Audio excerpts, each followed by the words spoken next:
Bwana Yesu asifiwe. Huyu ni mchungaji Frank Silitei. Naja kwenu jioni ya leo na wasi kwamba tuombe kwa ajili ya roho ya vita kati ya Marakwet and Pokot along Chesekon borderline.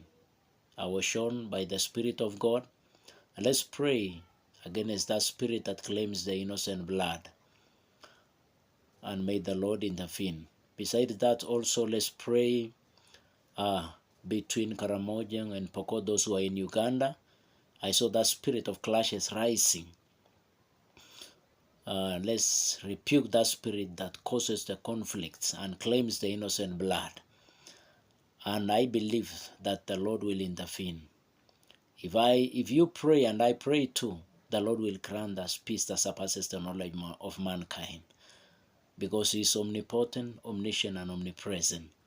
And in the book of James, the Bible says, the fervent prayers of a righteous man availeth much. If you pray and I pray, the Lord will intervene.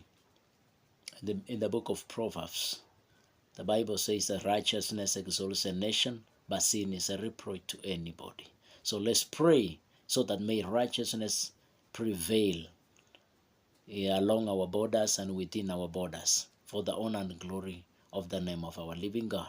Besides that, also let's pray kukataa roho ya ajali this festive season of Christmas, maroho ya shetani, Illuminati, nguvu za giza ambazo zina claim the innocent blood, zinadai damu isiyokuwa na hatia.